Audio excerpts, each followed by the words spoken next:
초사이어인이 단순한 분노로만 이루어진다고 생각하셨나요? 토리야마 아키라가 추가한 설정에 따르면 초사이어인이 되는 데는 S세포라는 것이 중요한 역할을 한다고 합니다. 오늘은 S세포가 무엇인지 초사이어인과 어떤 관계가 있는지 알아보겠습니다.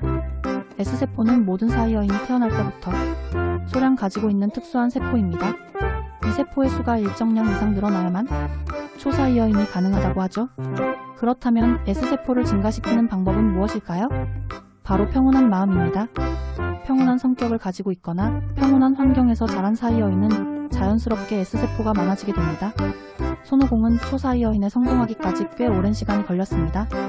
어릴 때는 전투를 즐기긴 했지만 사이어인의 본성인 파괴적인 성격을 거의 보이지 않았죠.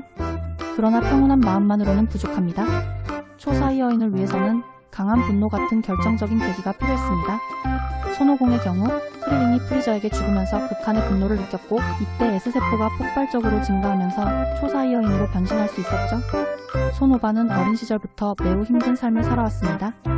피콜로에게 납치되어 혹독한 수련, 아버지 손오공의 죽음, 강제로 어머니 찌찌와 떨어짐, 프리저, 셀, 마인보우 같은 강적들과 싸움.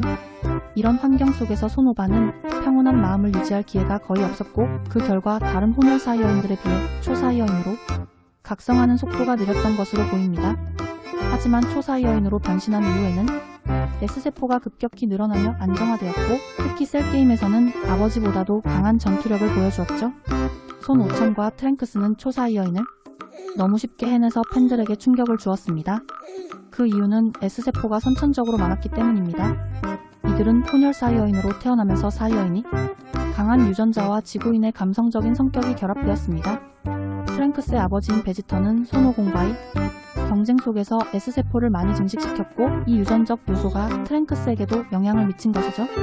또한 이들은 지구라는 평온한 환경에서 자랐기 때문에 S세포가 자연스럽게 많아졌고 약간의 자극만으로도 쉽게 초사이어인이 될 수 있었습니다. 미래 트랭크스와 미래 손오바는 본편보다 약한 모습을 보였습니다. 이유는 간단합니다. 그들의 삶은 전쟁과 혼란 속에 있었고 평온한 환경과는 거리가 멀었기 때문이죠. 특히 미래 손오바는 인조인간 17호와 18호와 싸우며 끊임없이 생존을 위해 싸워야 했습니다. 그렇기 때문에 S세포를 충분히 축적할 시간이 없었고 결과적으로 본편의 손오반보다 강해지지 못했던 것입니다. 드래곤볼 슈퍼에서는 제우구주의 사이어인들이 등장합니다.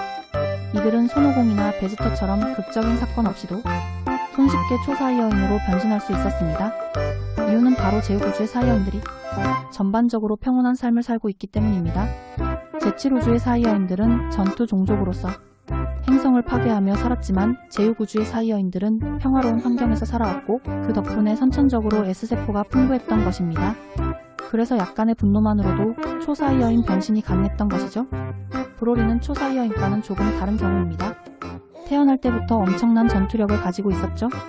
단순한 힘이 아니라 S세포의 영향일 가능성이 큽니다.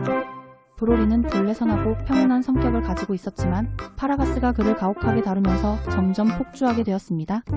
만약 브로리가 좀 더 평온한 환경에서 성장했다면 훨씬 더 안정적으로 강력한 초사이어인이 되었을지도 모릅니다. 초사이어인이 되려면 단순히 훈련과 분노만으로는 부족합니다. S세포가 일정 수준 이상 증가해야 하고 이를 위해서는 평온한 마음과 환경이 필요합니다. 그렇기 때문에 혼혈 사이어인들은 선천적으로 유리한 조건을 가지고 있고 제우구주의 사이어인들은 쉽게 초사이어인이 될 수 있으며 극한의 분노는 S세포를 폭발적으로 증가시키는 계기가 될 수 있는 것이죠. 초사이어인이 단순한 분노가 아니라 S세포라는 중요한 요소와 연결된다는 것을 아셨을 겁니다. 여러분은 이 설정에 대해 어떻게 생각하시나요?